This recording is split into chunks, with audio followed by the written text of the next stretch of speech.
Okay. All right, everybody make sure your microphones are turned on.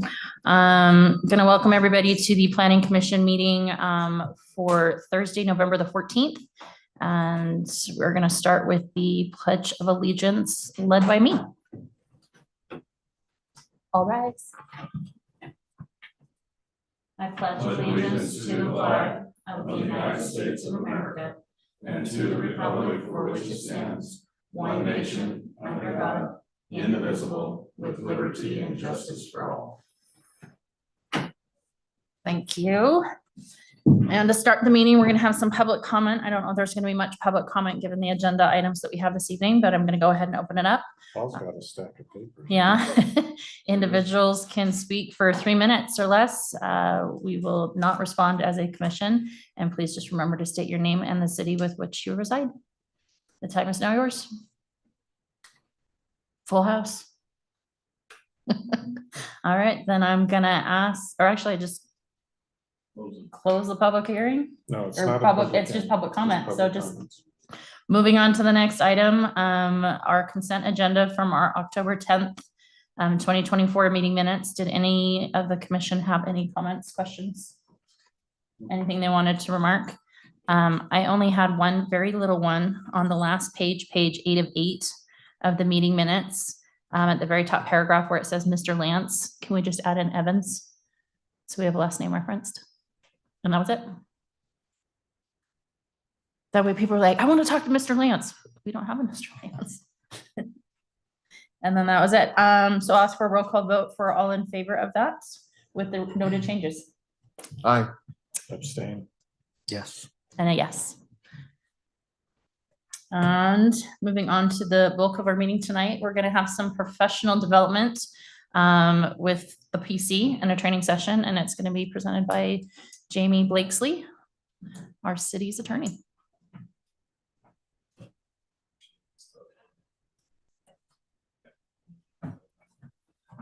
I'm gonna stand here so you can see me, but I don't want this to be too formal. So thanks for having me with you. I reached out to Lance earlier this week and then talked to your chair today about what kinds of topics might be helpful to the Planning Commission, but I really hope you'll just view me as a resource and I'm here. And what you want to talk about, let's spend our time on those items. So I have a presentation that I put together. Raylan, if you'll go to the second slide, the 4 things that Lance and Julie asked me to include and talk a little bit about was procedure and rules of order for public meetings that can sometimes get tricky with different types of decisions and how you're to table things, continue things, call for your votes and the like. The types of decisions that come before the Planning Commission, how they differ, the notice and hearing requirements, and there have been some changes on that I think can be confusing for residents and for decision makers, and then talk a little bit about the Open and Public Meetings Act and specifically social media and texting and cell phone use with that. So I will jump through things in that order, but please interrupt me, please ask questions. And if we need to diverge or add things, we certainly can do that and talk through it.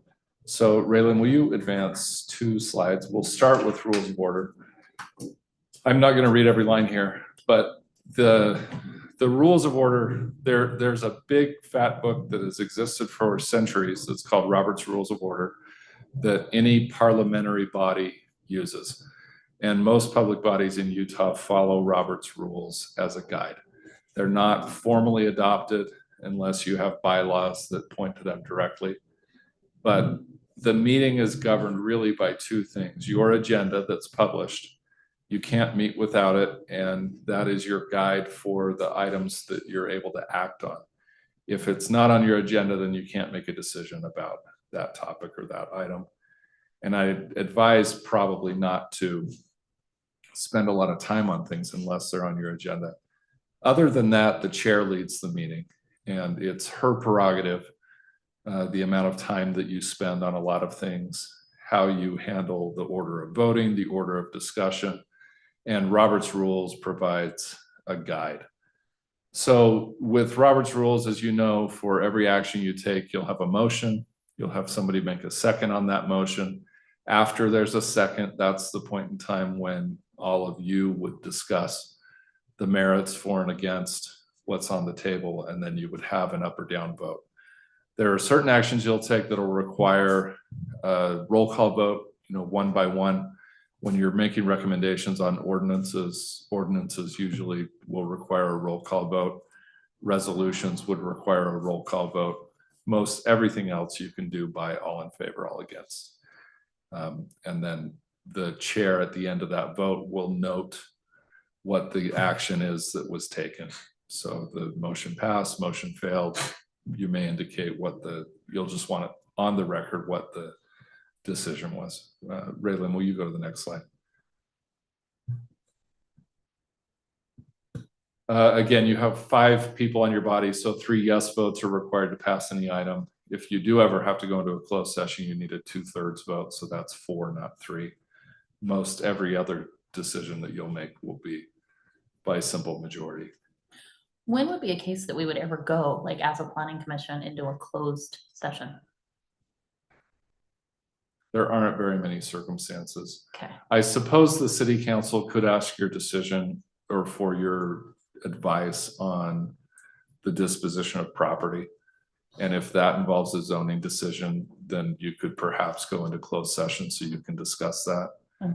Cities sometimes will make strategic decisions on how to zone a piece of property before they'll sell it so that it's the most marketable. And that may be a scenario. If you were to have problems with a member of the planning commission, let's say one of you went rogue and completely disregarded the law and you needed to have a closed session to discuss some kind of sanction or impact of that, then I suppose you could go into a closed session. I think these are remote possibilities. It's not likely to happen. And if you do have that kind of a need, I hope that you would phone me and I can give you advice and help and kind of walk you through it. Yeah, as a body. I'm not going to dwell on these too long. So will you go to the next slide, really? That's all there as a reference. These are the types of motions and a little bit of detail on some of the things that Lance and Julie asked about. So your main motion will introduce a new item.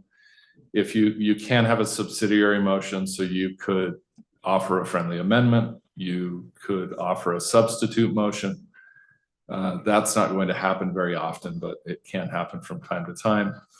And then the 2 at the bottom are the 2 that can get a little bit confusing because Robert's rules uses old-fashioned words that aren't what we would use. If you move to table something, it essentially kills the item. A tabling is a postponement to sometime in the future, but it doesn't mean that an item necessarily comes back. So it would be either the chair that brings it back or the body of the planning commission that would request to bring the item back. On some items that come to the planning commission that are the result of an application made by a property owner, you don't have the option to table something indefinitely. So more often what you will do is move to continue, which is another word for postpone. And when you move to continue, you typically name the date at which you will continue that item. And if it's a public hearing that you're continuing, you're obligated to name a date. Otherwise, you have to renotice it and start the whole process over again. So one of the powers a planning commission has is if you initiate a change in the land use laws within the city and make a recommendation to the city council by law has to take that recommendation up. They don't have to vote favorably for it, but they have to consider it and they have to vote on it. If, for example, you were to consider that kind of a thing and then move to table it, it would mean that it only comes up again if you all choose to do it. If you tabled something that was a developer application, then what would probably happen is I'd send a note to the chair and say, they have the right to have this heard and you have to at some point either make a decision on it or a recommendation on it. And if you don't, then it will move forward to the city council without a recommendation. So on that, and I'm going to reference a meeting I wasn't at the last month's meeting. if I remember correctly, it was continued. But the item, the developer was able to just essentially bypass us and go to city council, which he did on Tuesday. What's the, I mean, how often can that happen? And I'm asking because if we allow that to happen, we lose all influence that we have. And so I'm not sure kind of the types of things that a developer, a person could do that for. Yeah, great question. And I had one that kind of piggybacks on that, because what we did, and it's in the minutes, and this was a question I had, is that we did table the development agreement. Just that one specific item was tabled by the planning commission. So at this point, given that the developer did choose to go to city council without a positive recommendation from Right. planning commission, what do we do now? Because I feel like that item it's tabled. It's just sitting Yeah. out there. How do we close that circle? I'll start with the last and then we'll unpack Gary's question because it deserves a little bit more discussion. Okay. So the simple question on the development agreement is it now dies. It's dead. It is dependent on the zone change. And so it would not come up again unless the developer made a new application. And they could, the application could take a number of different forms, right? They could make an application for some kind of approval under the current zoning to construct something. And so that could come to you as a subdivision or a site plan. And in that case, you would just take up whatever it is they apply for on its merits. Yeah. So I want to be real clear. So the planning commission tables the development agreement, it dies. When you table something, you don't have to bring it back. Right, but then they would make the final decision on that agreement, when really it's the city council who. No, approves it. I should be more clear because Well, you're raising a good question. If the planning commission decides to table something and then it moves forward to the city council and they approve it, you're not the executioner in that situation to carry a bad analogy forward. You're not the ones that swing the sword on whether that continues forward or ends. But now that the land use that agreement was dependent on was rejected by the council, then there's nothing to consider on the development agreement. There's no issue that But the deserves or the needs council your made the attention. final decision. Correct. Yeah.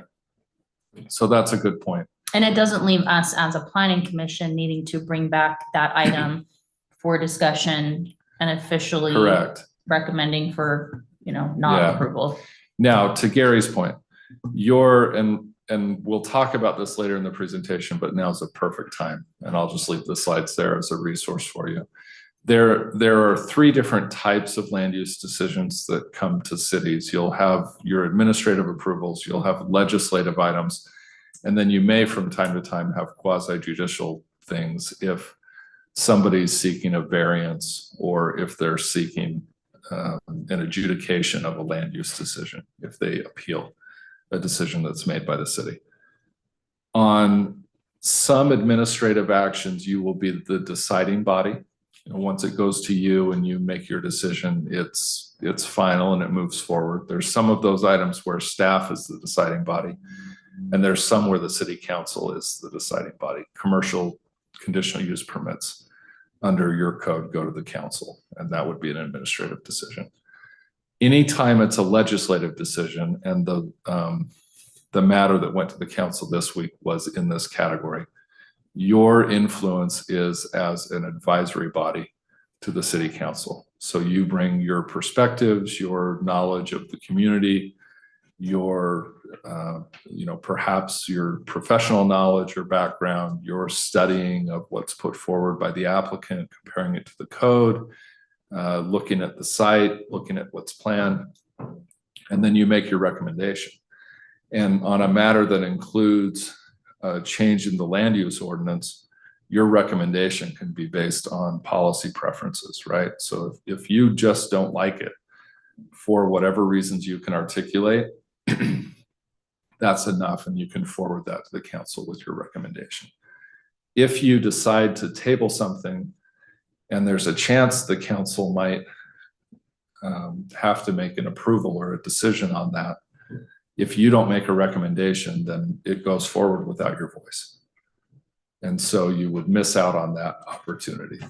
So I think what you took in moving it forward to the council without a recommendation was a risk. I'm not one that would always say risks are wrong, but the council could have approved that perhaps, without your recommendation. I think it sounds like you all had a pretty good read on. Well, and this is where this one topic became very convoluted, I'll say, is because the only thing that was tabled was the development agreement. The change to the future designation on the land Went use forward with the recommendation. went right? forward with a recommendation to not Correct. approve.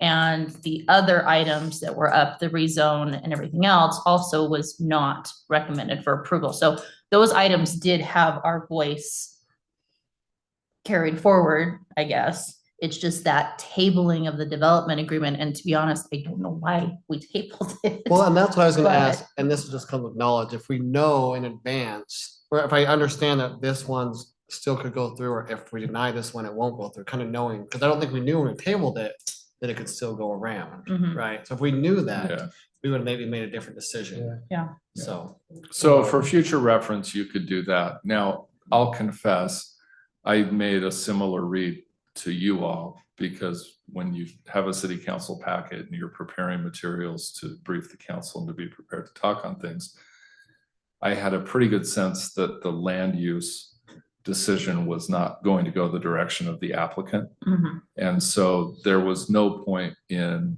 spending hours going through a development agreement and making edits and changes to it Mhm. unless that decision was made. So I was prepared at the council meeting that if they approved the land use, to ask that the development agreement be given some time to come back to you all and then to, And that might have been go the to reason staff it was and to tabled, me. because I do remember conversation about what was originally presented was a one-page checklist. And then there was obviously the comments about, a couple hours before the meeting, getting the actual 16-page document. Yeah. And not having the time to, maybe that was why it was tabled, because there wasn't the time to really review it. Yeah. But now, a related point, you can't continue things indefinitely. A landowner does have some rights under state law. And if they're wanting a decision and not for something to wait, they can send a letter to the city, and then the city has to make a decision within 45 days, which usually is just about enough time to notice and schedule one of your meetings and notice and schedule a city council meeting to hear that with the notice requirements and everything else. So what's the benefit of motion to table? Meaning, on this situation, this applicant before had asked us, don't deny it, table it.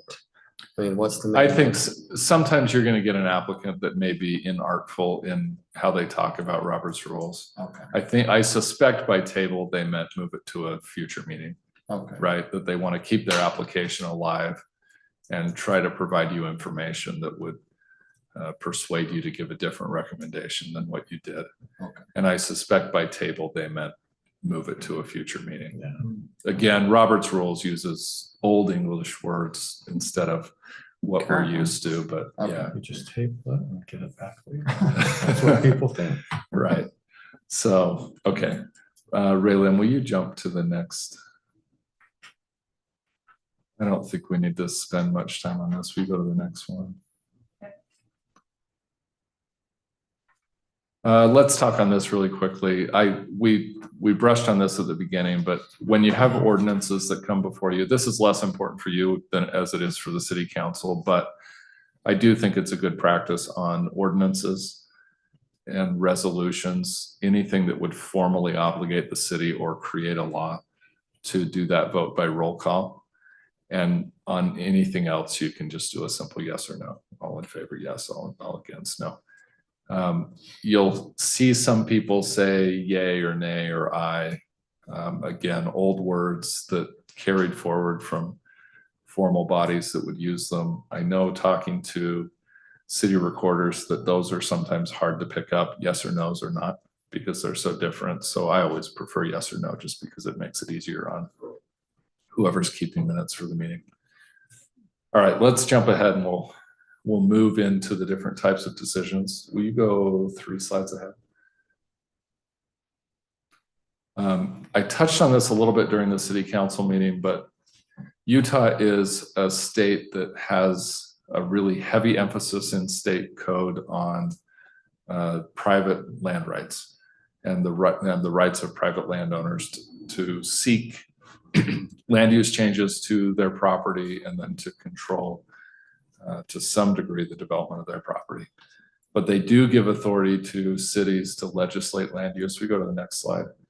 And you have a really important role in that, because the city can adopt land use ordinances. You have to have a planning commission. And anytime you make an ordinance change, it has to go to the planning commission before it goes to the city council. And you are the body that in those decisions holds the public hearing and hears from the public about what they are. We go to the next slide. And go one more on. And again, just to touch on this, you have at times a legislative role, at times you're acting as the land use authority, making administrative decisions, and sometimes the appeal authority. Next slide. The city council is the legislative body, so no land use regulation can go into effect unless it goes to the city council. Again, they have some authority to establish, modify, and use the land use ordinances. We go to the next slide. And most of this is in here as a resource to you all, but not something we need to read through everyone. When you're making decisions that are not legislative, you have an obligation to apply the law to the facts or the circumstances of the application. You do not have the latitude to withhold a recommendation or withhold an action just because you don't like what's being put forward. If it fits within what the law allows and you don't have information on the record saying otherwise, then you would have an obligation to move it forward. If you do think there is information that says something doesn't comply with the law, or you need an additional study or additional review, do in that circumstance take all the time that you need to gather that information and do those things. There could be site plan approvals, subdivision approvals where site circulation, traffic, parking, provision of utilities, scale, location on a lot might all be factors that you need to understand before you can make a decision. But just know that if you make your decision based on your understanding that is not supported by any evidence in the record, then that's not a decision that the city can defend if it's challenged. So please do take the time in those circumstances to demand the study, continue it to a future meeting when you can get that information, and then you can make your decision based on the information that is on the record. Next slide. I don't think we need to spend too much time on appeals. And then the next slide, this is just a little chart that gives a good idea of what are legislative decisions, what are administrative, what are quasi-judicial, and who typically is the responsible body within the city for making those choices. But I hope that'll be a helpful little cheat sheet for you as things come up, but I don't know that we need to spend a lot of time on it here. We go to the next one slide. Yeah. Okay, public hearings have changed a little bit over the last little while. It used to be that for certain subdivision approvals, certain site plan approvals, and certain conditional use permit approvals, you would always hold a public hearing. I hated those hearings because I think to the public they came off as dishonest, because the public would come and comment on something thinking, if we just got more voices against than for, then the planning commission will do what we're asking and that they'll reject an application. When in reality, your obligation was to apply the facts of the application to the standard that's in the code. And if it met the code, even if there was public clamor against it, you would have to approve it. And so it put you in a difficult situation. It put the residents in a situation where they felt like their time was wasted and their voice wasn't heard. And it really just wasn't fair to anybody. The legislature has corrected that, and for administrative decisions like conditional use permits and subdivision approvals, you are not required to have a public hearing. And that's not so you ignore public input, because the public may have facts or other information that would help you understand the decision that you're making. But it takes away the perception that just wasn't realistic, that if we just come and make enough noise against something in a democracy, they won't do it. When in reality, you have to kind of discard some of those democratic principles and apply the law that was established in a different democratic process to that application. You are required to hold a public hearing and to provide notice on the general plan, on any land use regulation, so any zone change or change to the application procedures for land use approvals. Street vacation, again, a legal word that just means getting rid of a street that's owned by the city and giving it to somebody else, or receiving it from a private landowner. Any kind of property disposition, and the city code is any property disposition requires a hearing. And then if there are specifications for public improvements, so these are things like road widths, the sewer system, your stormwater system, the city engineer puts together specifications for all of those things, and you have to have a hearing and approve that through that process. Sign regulations are in the same category. And then there are certain, in most circumstances, you will not have a hearing on subdivision amendments. A landowner does have a right to request a public hearing if a subdivision would affect their property and they object to the subdivision being proposed. So you won't see that very often, if at all, but it is there. And so there's a little bit of a difference on that. Okay, open and public meetings. And we'll try to talk about this quickly, and then we can move to any item that you all would like to discuss. Social media and cell phones make the Open and Public Meetings Act a challenge sometimes, because the ways that we are used to talking to each other, text message, group phone calls, group meetings, they just aren't available to you when you're talking about something that's the public's business that by law has to be handled during a public meeting. So I get it that it creates some awkwardness. If you bump into each other at the grocery store or at church or at the park or out walking the dog, and you're not talking about planning commission affairs, it's okay for you to have 3 or more of you together. And in a small community, you know, that can happen pretty easily, right? It could be a Saturday and it's at the Little League field and everybody's out watching their family member play and you're together. That's not a violation of the act. But if you use that as an opportunity to have 3 or more of you talking about items that are before the Planning Commission, then it would be a violation of the Open and Public Meetings Act. So you need to be careful in those circumstances that your conversations are only 2 of you and not more than that. You can have one-off conversations, so the chair could phone each of you on an item separately, or you could, you know, each of you bump into each other and say, hey, I don't really understand this. What other information do we need? That's okay. But the actual decision-making process and your communication about the decision-making process needs to be in an open meeting. This can get really tricky with communities that do a lot of communication on public affairs on Facebook groups or Facebook threads. Is that the case in South Weber? I just don't have a good sense for. It used to be, not so much. Not so much anymore. So if we're all a part of that group, we don't say anything, like how does that? You're okay if you're all a part of a group and you're not saying anything, but if there is a thread on a topic and all of you are interacting on that thread, Commenting. then that can become a de facto public meeting.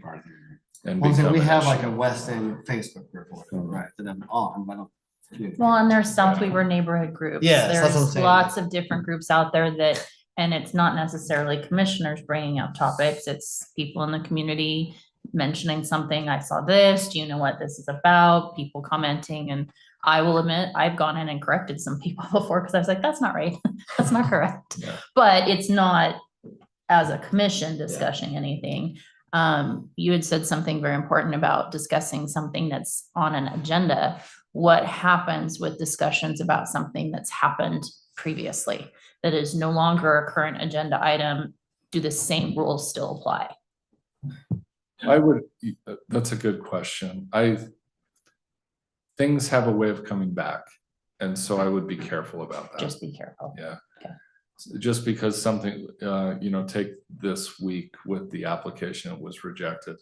It'll come back in a different form, right? Mhm. That landowner clearly has a financial need to develop the property, Do something. and they're going to have to find something that pencils and that the community will support as a land use on that property. Mhm. And so I suspect it'll come back in some form or another. So do be careful about communication outside of the meeting Okay. on those kinds of things. And I get that it's hard, right? Because you see some things that come forward and they're really polished and they're well thought out and they're put together well. And then you have other things that come forward where you kind of have to pick your job off the table at how somebody communicates about something or what they say. And I would just say that anything you say about that kind of stuff always has a way of coming back to bite you. I think you're best served by remaining professional and not just professional, but behaving like a public official has to in those kinds of circumstances. Does the same still apply when you're discussing city council agenda items? I think it does if it could move back. Yeah, if And that's, I just, if because it relates this, to a planning commission. the thing. last meeting for us plus the city council meeting, I think created a unique conversation that we haven't experienced previously. And I think the whole intent is to Yeah. make sure that we're never crossing the line into, especially seeing what the penalties are. I don't want You know, that. it- So it I don't can want that for be- anybody. See It why can I be dropped out hard. of that conversation? And he's like, and exiting. I had a matter with another client just recently where it dealt with decisions about parking in one development. And you had another neighboring development that thought that the parking regulation would mean everybody would have permission to park in their neighborhood. And so they rallied everybody to come to the meeting. And I wished somebody had gone onto social media and just corrected and said, no, this wouldn't do that. No, but you don't need to spend your time doing it. So you can do those kinds of things. I would usually defer to your chair, to make those kinds of corrections or to indicate what it is in fact that you'll be deciding Mhm. when you're at your meeting. What you want to avoid is the chair going on and saying, I really like this proposal and here's why. And then for Chris to go onto the same thread and say, well, actually it stinks. And here's the reason I don't like it. And then for Gary to come on and say, maybe we ought to think about this. They're both wrong. Yeah. So those kinds of conversations you'll have to save and have here together. So. And I don't think anybody's crossed. Well, that's one thing though. I mean, when we were doing the revision of the general plan, Mhm. 4.5, 5 years ago, that was the topic. And I noticed there would be city council Yeah. members, planning commission members, and it got, It gets hard and, Interesting. some of the communities that really do have established Facebook groups that deal with that communicate about these kinds of things. Mhm. You can have threads that have 200 and 300 comments on them and it's hard to know whether comment 6 or 7 was, Chad chiming in on something and Mhm. whether it's appropriate for you to chime in or not. Yeah. What's always safe for you to chime in is to say, we're going to have a really robust conversation on this and a public hearing, and here's the date, and we invite Everyone to show up and Everyone give to us be your there. opinion at the Yeah. public hearing. and Okay. to talk through it. So that is an appropriate thing to say, like, That's fine. I don't great have any discussion, concern about but- that. okay, And I was just gonna say, 'cause I always feel weird, like telling people to come, right? I don't wanna give my opinion out either way, but I guess it's okay to be like, you should come, this is important, either way. The other thing you can do if you feel like there's somebody you need to talk to about something, let's say they totally misunderstand what's on the agenda, is you could say, hey, can I call you and I'll Have that I'll one-on-one. walk you through what is on the agenda and then you can figure out how to engage. That's always okay. What you do want to be careful of in that context is some information citizens may provide you might need as evidence for making your decision. And if you hear it offline and not in the meeting and it's never put into the meeting as evidence, then even though you relied on that, Mhm. your decision won't be supported. A local example, when the conditional use permit was amended for the soccer facility, Mhm. there were neighbors that came and offered information about what noise they were hearing, about balls leaving the playing area, entering their yard. All of those facts are germane to that decision. Mhm. But if they were communicated offline and not at a public meeting, there would be no way to use it And have it when be you're part of making- your right, consideration. when you're making that decision. And similarly, on the other side, you had traffic counts and game schedules and those kinds of things that if they weren't communicated during the meeting, then you couldn't factor that in either. Okay, that's everything I had in my prepared notes, but I'm happy to talk about anything else you have questions about. I also don't want to waste your time if you don't have any more questions. This is your chance. If anybody on the commission has any additional, One random question I thought of, in the city council, again, this was a good time to have this. When we speak, if we want to speak at city council, which some did, do we speak about that we're planning commission, or is it just as citizens, here's what we say? You could do either one. Okay. Yeah. What you can't, Well, no, you're very good, but I don't Yeah. want to be like, I'm from the planning commission, this is why we denied it. I mean, do I say that or no? Like, you can be precise about Right. how you communicate it. Where you can get into trouble is if, let's say the planning commission recommended against something, but it was a split vote and you were in the minority. Don't represent that your view is that of the planning commission, right? Okay. So I would maybe lead that out by saying, I'm Chris Roberts, I'm a resident of South Weber. I also have a seat on the planning commission. The planning commission voted not to recommend this. I was in the minority, but I'd like you to hear my reasoning. here's my Yeah, concerns. and then of course you're free in an open meeting to share that. And that's kind of what I did Tuesday night. You Said have who I fun. was, represent, I know. I That wasn't was- here. That was odd, but then I wasn't here at the meeting. and so I didn't get a chance to weigh in. Yeah. Okay. So Yeah. the record of your meeting has to stand as the record of your decision. Okay. You're entitled to your own thoughts on things, and of course, you're entitled to share those during an open meeting. But you can't add things during that meeting and act as if they were part of the record of the decision that was made. Makes sense. So then interacting with, we go back to like the social media thing, are we always interacting as members of the planning commission regardless of what is said or how we say it? Yeah, you cannot take off your public official hat. Once you're sworn in, you are that. So for ethics purposes and for Open and Public Meetings Act purposes, you're always a member of the planning commission. You can clarify things, but if, once you have a quorum of you all on a thread, then it becomes an issue. There are some cities where there's almost a race to be the first to comment on something because then you can be the voice. But I think that always results in tension among the commission that isn't productive long-term. And you're better off having one-off conversations or providing just information about when meetings will be held and how decisions will be made instead of weighing in. And there are ways of just saying, I appreciate everybody's thoughts. Please engage in this way. Because you don't want people to feel ignored either. Absolutely. And as far as meeting conduct, is there anything that stood out to you as, hey, this is something we need to work on, or do you feel like we've been able to manage it and maintain it pretty well? Can I comment on that? Because that's. Absolutely. So we seem to have a lot of interaction between the audience and us at times. And frequently there's a response to that. Yeah. My understanding is that the public comment period or public hearing, that's it. And other than that, That's certainly my preference.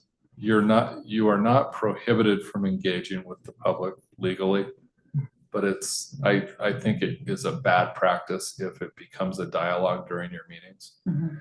Because then if that dialogue gets heated, or you have one voice that feels like they're getting less time or less attention than anybody else, you can get into fairness issues pretty quick. And then you enjoy a pretty cordial and friendly relationship with people now, but it takes one unwanted development for things to really escalate and ramp up. And then it's hard to manage if that's been your practice. So my recommendation on public hearings would be, there's a little introduction that you can read. Do you put that in your agenda, at the top of the agenda? I know the mayor does on the city council agendas. I think where we talk, we say you get 3 minutes. Yeah. Know that we're not gonna comment. That's please be essentially what it respectful. is. You have a lot of latitude on how much time you would like to give people. On a day like today where you have one resident attending a meeting, you could give Paul 5 minutes and it wouldn't be a major disruption in your meeting. But if you had a room of 60 people, 5 minutes means you're here until 11 p.m. Yeah. And so you need to, don't check my math on that. But you get the point, right? Well, and I There's a do like reason I'm a lawyer. the mayor But actually that was really qualified it, good. if it's something that's already been said, you don't need to come back up and just repeat Right. something for, Yeah, Well, you can encourage repetitious people sake. to lump comments together. I Like a liked the mayor's spokesperson. interruption a lot because he wanted to give an opportunity to somebody that had a new piece of information or a new point of view on the issue. That's really helpful. A public hearing is not an opportunity for people to depose you Mhm. or to ask pointed questions of you or to say accusatory things, or even if they ask for information or ask questions. I like to hold those until the end of the comment period. And then if you choose to answer them, you can, but you don't have an obligation to answer them. So often people use that to ask rhetorical questions that aren't helpful at all. All they're trying to do is point fingers. So I like a process of introducing the topic, giving some overview of what the topic is. Either you or staff can do that, and then have your public hearing, but keep it within bounds where you simply say it'll be 3 minutes, and you're not going to respond to comments. You'll just hear comments. And then at the end of every comment, whether you agree with it or not, you just say, thank you for your comment. And then you consider it and can talk about it as part of your decision-making, but you avoid that back and forth. and I do have to say again, referencing the city council meeting the other night, when the gentleman came in late after the public hearing had was been closed. I was proud of the mayor for that. I mean, the meeting time is posted, and mayor was a little direct, Yeah. which, You have to. but I think sometimes we're not, especially. Come late and talk last month. And this is good to know, because there was that comment that ended up, and I think I allowed it, but it was About the wanting to purchase the land and Yeah, all of that. and- I was gonna bring that up too, Yep. right? Because I don't think that had, again, I wasn't here, I was just watching it, Watching, so yeah. I'm the armchair quarterback here, but that had nothing to do with the agenda item. Yeah. But it took, I don't know, however many She had minutes. more than her 3 minutes, and I think I ended up giving her a time frame. Mhm. And kind of along with this, sometimes it's hard to know, because I felt like I don't ever want to have an applicant feel like we're, come up to the podium, sit back down, come up to the podium, sit back down. So knowing when is the appropriate time to, have staff introduce the topic, kind of give the background, because a lot of times people do show up not really knowing, not having the facts that are pertinent to what the decision is in front of the commission. And so just giving them that introduction, giving them that information, but then also giving the developer, I think it's important, the chance to respond Yeah. to the concerns. So the landowner does have, or the applicant has a legal right to respond to comment after a public hearing. So Okay. once the public has had their time, and every individual that wants to offer a comment has had that opportunity, then, well, I should qualify that even, public comment is not required to be indefinite. I don't think your room's big enough, and I've ever seen so many people at a South Weaver meeting that you can't hear every comment. Mhm. When you're doing a tax increase or something like that as a city council, I do think you should listen to every single person that wants to make a comment. But in cities of, 40, 60,000, if you get a big turnout, you can limit comment, to a certain period of time and how much you give people. So you do have some flexibility there. It's not required to be indefinite, and it's not required to be everybody. You have to be fair in how you apply that. Mhm. And usually I'd recommend at the beginning that you say we have, X items on our agenda, and we do not intend to be here all evening. And so we've set aside this amount of time for public hearing on this item. And that's where, when we're getting comments from the audience, we need to be very strict in not responding and not engaging. And, I remember one meeting, it was when we were considering the RV dealership over here. I mean, that whole meeting was comments kind of coming back and forth, and it was more great gripes and grumbles, but it just seems, I mean, there's rules of order. Yeah. Also, when people come misinformed, I don't buy that. I mean, Facebook is not the place to learn about what's going on in your city. And we were talking about this the other night. I mean, city has a robust web page, the agenda and the packets are there ahead of time. And even the 2.5 hours thing, I disagree a little bit with that. It was short, but it happens. Mhm. It always happens. And I just, okay, I'm getting on my soapbox here. I apologize. Sometimes I feel like the city looks at us as their representation. I don't think that's accurate. Mhm. I think we are representative of the city or of the citizens.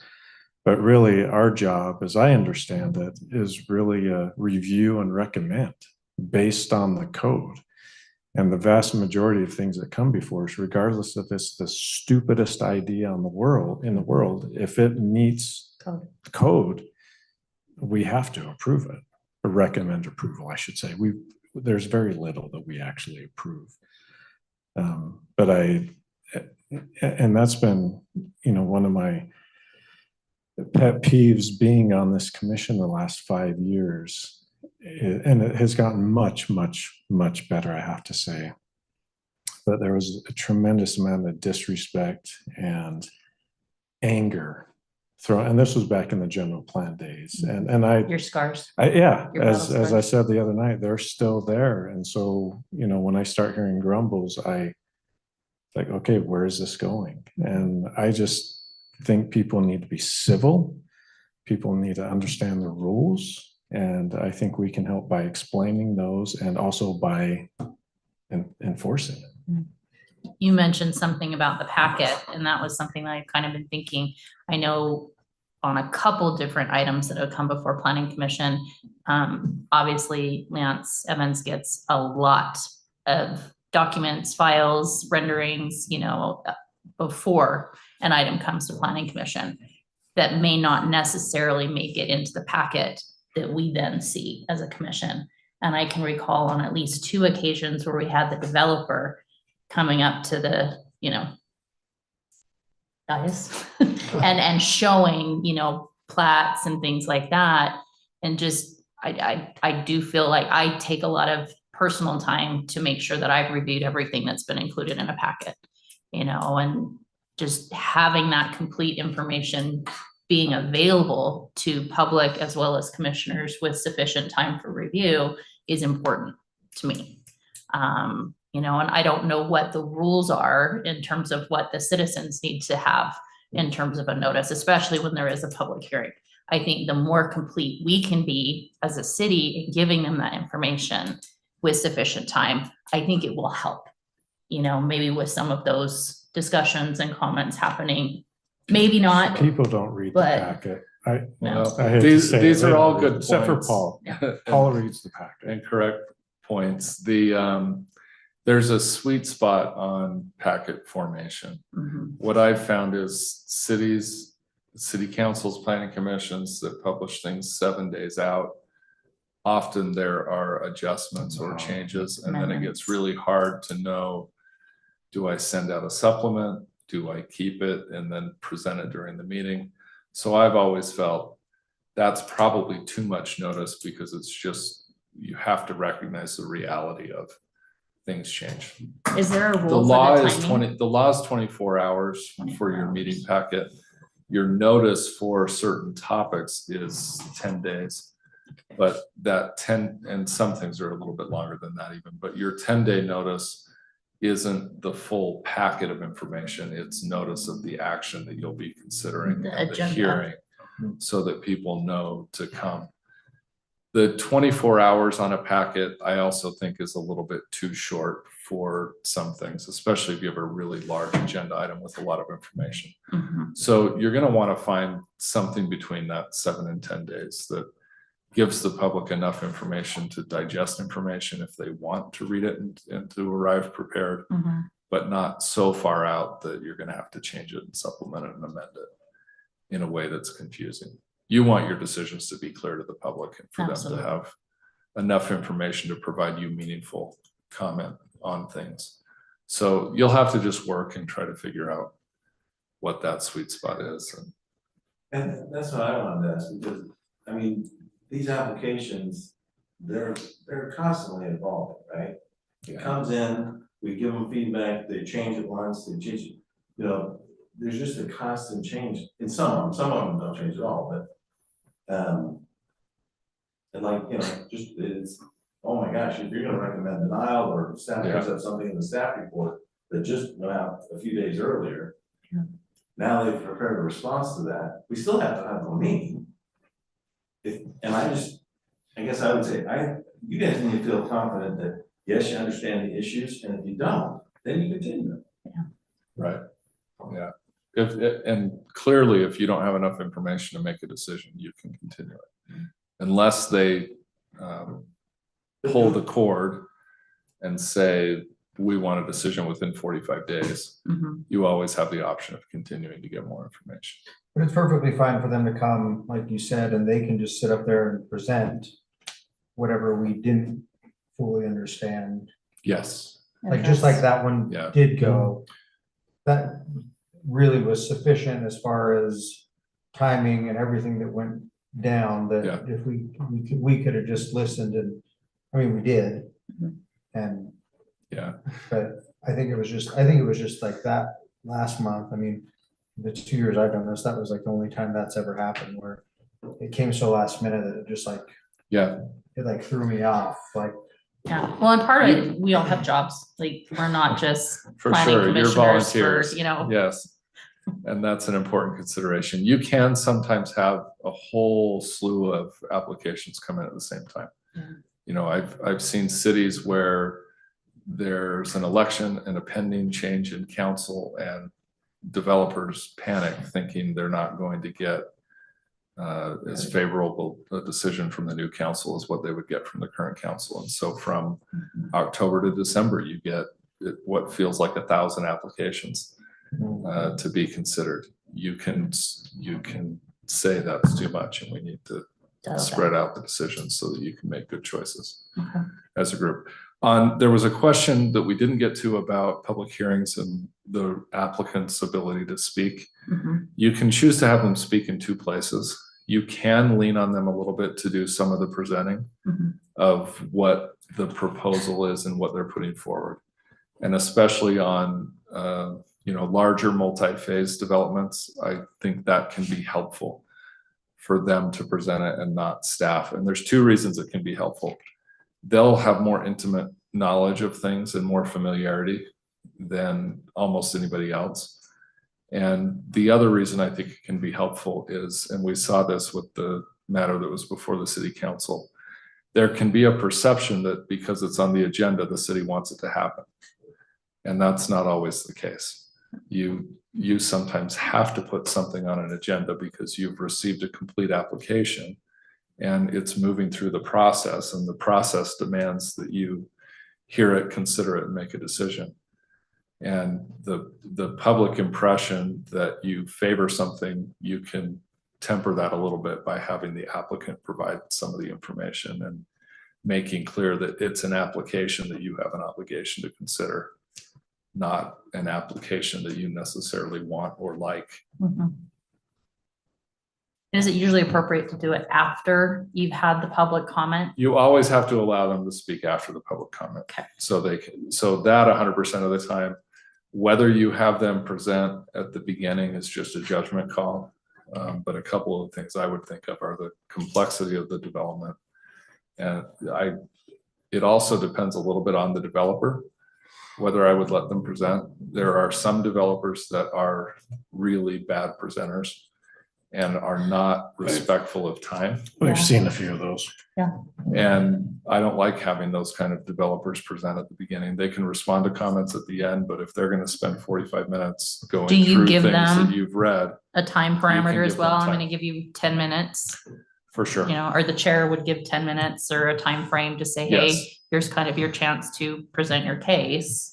And obviously before commission discussion, I know sometimes when we're having our discussion, I always want to make sure everybody feels like they've had a chance to say what they want to say and their opinion's been heard. But sometimes the discussion does trigger questions that might be more appropriate to hear from the developer again. But Yeah. if he's already been given his time, do we just kind of let it be at that, or do we bring them back up? I think if there are things raised during public comment, give them the time they need to respond to those things. Okay, If they're replowing the same ground over and over and over again, move them sufficient along. to say, okay, Right, let's. you can say, thank you, we've heard from you on that point. Okay, Can you move do you have on to anything other else you'd like comments? to But I think present? there's questions that we will have that we'll need to ask them, right? Mhm. When the point that we ask them, like the auto place, you had some questions about how things work, you would ask him, Yeah. right? After public comment, when they'll come up, address the comments, and then you can have a Q&A and a dialogue. As part of our with the discussion, developer. that's appropriate. Because by the way, I'm not always gonna be sitting in the chair seat. Sometimes you guys will be in Yeah. this. I don't see that If you allow the Driving developer the to meetings. present at the beginning, I would, introduce it by saying, can you take 5 minutes and orient us to your application? Okay, And then if they've used that time and they're not being productive, then you can say, we'd like to move into the public hearing. okay, perfect. Vote to open the hearing, and then you move forward. So not like you said, we probably wouldn't have that issue, but if we said 20 minutes for public comment Yes, and there's 50 people here, normally we just say the mic's open, people can roll up, but assuming it's that situation, who determines who's up to the mic first? Where it runs up. you Like, you can do they get in it. a fight in the audience and you Yeah, push their you way want to out? avoid that. So So, there are a few different ways you can manage it, and there's no perfect system. Some cities will have sign-up cards or a list, and they'll say, if you'd like to address the council, or if you'd like to address the planning commission during public comment, make sure your name is on the list. And then the chair will take that list when public comment begins. And you call them you'll up go one through by it. You'll one? call them up Okay. in that order. So there'd Some be will something- have people queue behind the rostrum, and so they would just line up here in the aisle and you'd go in that order. okay. Some will have them raise hands, and the chair of the meeting will say, okay, well, Mr. Sturm will go first, and then Go on. they'll go on down the list. Mr. Stir. You're the only one here. I think just as a plan, like the list idea seems the most fair. Yeah, And then it doesn't look like I'm picking the people I want to pick to, I I don't want to be in that position. don't know if we would Yeah. ever, I don't think we ever would be. I was just like, but No, well, what happens if, we've had a couple of meetings Yeah. where it's been fairly full. Luckily, You don't need a- luckily, there's only like a handful of people that want to say something. but- you don't need a list every meeting, but No. it can, here's Yeah, where it can be only- helpful. Like the council meeting this week may have been a good one for a list. Yeah, Where you had a full room, you don't know exactly why everybody's there. Yeah. And then the other thing you can do when you have the list is if you've set aside 30 minutes for your public hearing, and you can look at it and say, okay, we have a list today of 7 people, Mhm. that maybe it's okay to tell folks, you can take 4 minutes. Okay, If you get that list and you have 25 people, then you're you gonna get 1 say, minute, go. that's right. Everybody 15 gets Can we seconds. start 2 getting a minutes, stop and if clock you- so correct. that? Buzzer or something. Yeah. There are applications that you can put a clock up on the screen, that if you get into that kind of situation, you can have, I have found that for the chair of a meeting, there's a lot of inputs. And it's really hard to keep track of time and pay attention to what people are saying. Because you want to listen Which to we what ran they into say. last We month. ran into that. Your recorder Sure. is a great help for that kind of thing. Yeah. They can put a little Ding. clock up, and if you don't know where to get it or what works best, they can give you the names of some people. I think that I've have seen it. in some where they literally give you've got 1 more minute, you've got 30 seconds, and then it's like a stop, just a cue card. I love it when it's up on the Stop screen sign, your because time's up. it'll have a timer there. I will say, a fun little war story. I once testified before Congress, and they have on, when you sit down, there is a little box, and it has a green light, a yellow light, and a red light. And when it hits red, you're done. You're done. You're just finished. So you watch that clock really carefully. Click over my, well, and showing the time, everybody else sees That's it right. too. yeah. So, and we're serious about it. Yeah. Yeah, And I don't think, obviously we haven't had a ton of meetings where I think that's been an issue, but I will say going into a general plan review period and amendment period, I see some things potentially becoming. Especially with some of the big things that have happened. Yep. The last couple of years and. yeah, you'll have the Parks and Rec term, right? You'll have people carrying loudly. Yes. and- Carrying on. Yeah, and one comment on yours, and I don't know an answer for this, to educating them of what our purpose is as a planning commission. Like you Yes, said, it could be the worst project ever, and I have to educate a lot about that. But if it meets code and law, we have to approve it. So there's like a sentence that said, based on code and law, we are approving this. It was like that one meeting where I think you were on the speaker. When we got yelled at quite a bit. oh, yeah. And it was like, and I understood people's passion and concern, but yeah, it's like, well. Yeah, but I was on Zoom. Like I a think it's concise sentence or something that says, Yeah. here's what our role is. that's It meets a code great suggestion. I And land love use it designation. when either the chair of a meeting or staff can put that on agendas. And then when you introduce an item, you say, we're considering this. Our role is this. Yes. And then that's where you would describe, right, that if your role is as a recommending body, Mhm. all you're doing is making a recommendation. Yeah. And you're hearing from people on that. If your role is as the deciding body and you're having to simply apply the application to what's in code, making that clear up at the beginning and repeating that so that everybody understands what your obligation is can be really helpful. It also can help them frame their comments where you say, we're not taking an up or down vote. Yeah. We need information that relates to the application. And then go to city council. Yeah. Well, as always. Chris thank is like, you. he has no desire to be on city I council. leaned over to Julia last city council, like, don't ever let me do Yeah, this. don't ever let me go on there. Smart man. Although I will say it's the council members that don't want to do it and are there out of obligation that tend to be the best. So, Thank you very Not much. for personal gain. Thank you. Thank you, Thank you. Jamie. I thank appreciate you and your time. And I guess I'll go to next agenda item, new business. Is there any new business that the commission needs to be made aware of? I know we had the APA conference. Was anybody able to attend that this year?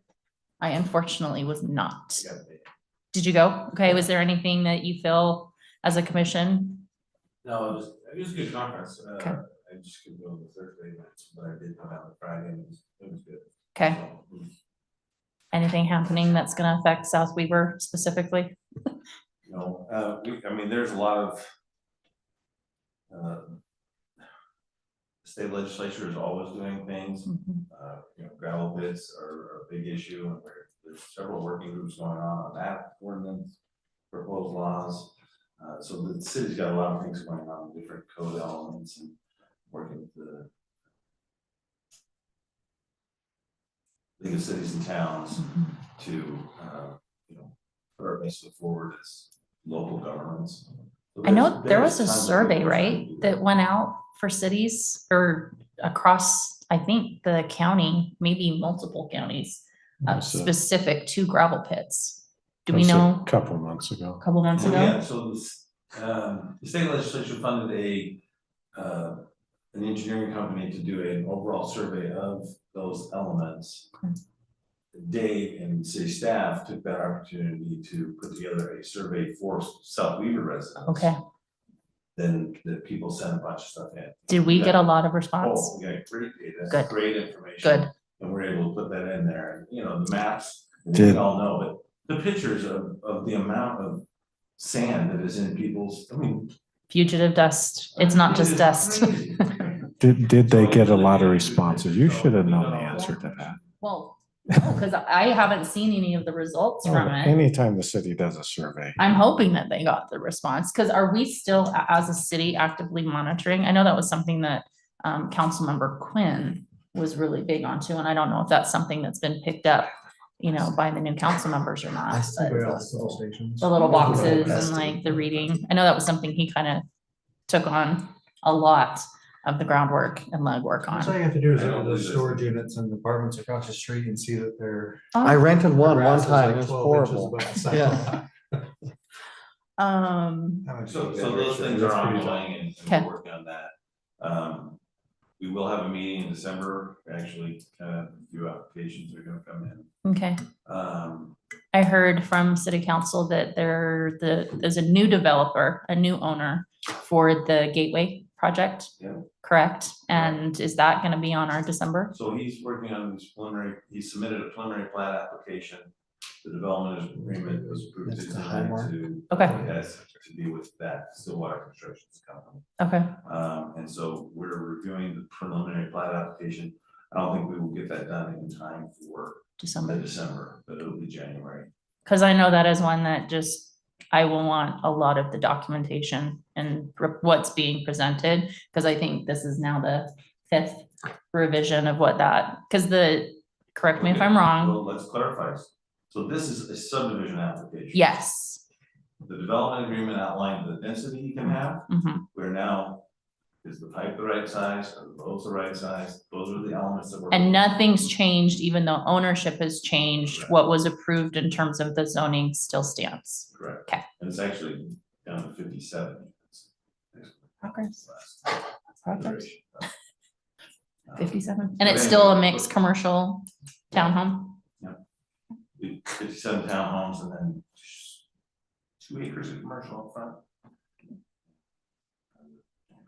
Okay, we're looking forward to when that finally comes in front of the commission.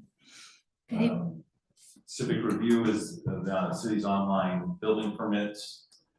It went online this week for the business licenses. And then the planning applications are coming next.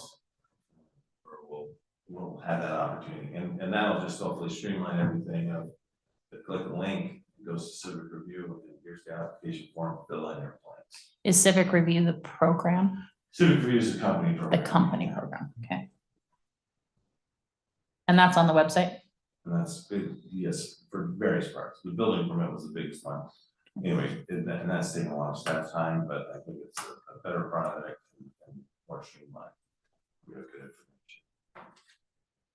Not that that's stuff we actually have eyes on, that's Lance's job, but it's not bad information to know. Well, just, if somebody comes to you and says, well, how do I do a building permit? They're gonna, Go to the website. go to the website, go talk to staff, whatever you need to do. Yeah. And you're still acting as code enforcement for the time being? Is that correct? I did have somebody ask me who they turned to for code enforcement, so I gave them your name. I think they also reached out to a council member, so. Some people are responsive, some people are not, so let's, Okay. work on those things. So, yeah, we will have meetings, so. So plan for it. You don't get December off. Anything else? New business? No. Okay, so I'll go to commission. Anybody wanna talk on anything? No, training was awesome. Yep. Thank you. Appreciate it. Been needed. What day is our next meeting? December 12th. Oh, come on. Hold on. Hold on.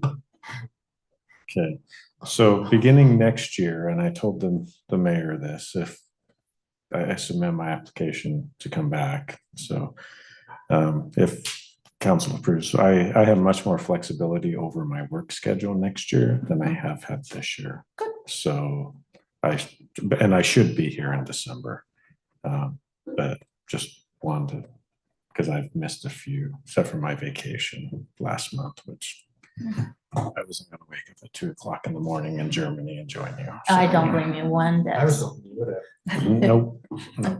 And I believe there's no change to the time frame for meeting, correct? For in 2025.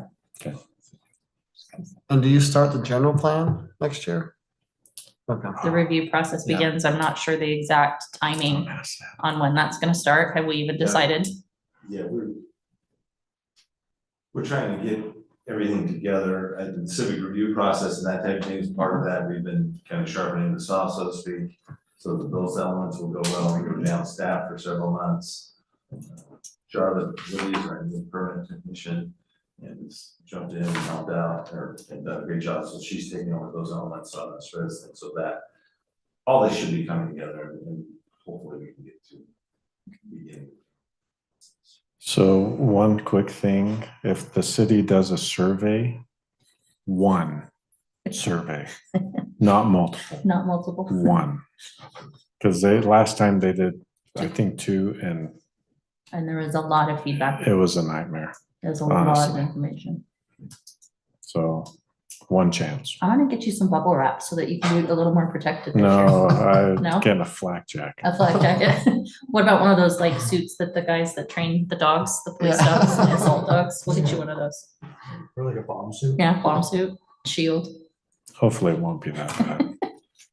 All right. Well, if there's nothing else, and I'm just gonna I move to adjourn. thank you, and I'll second, and all in favor? Uh, Yes. Yes, yes, yes. Yes. Thank you so Yes. much.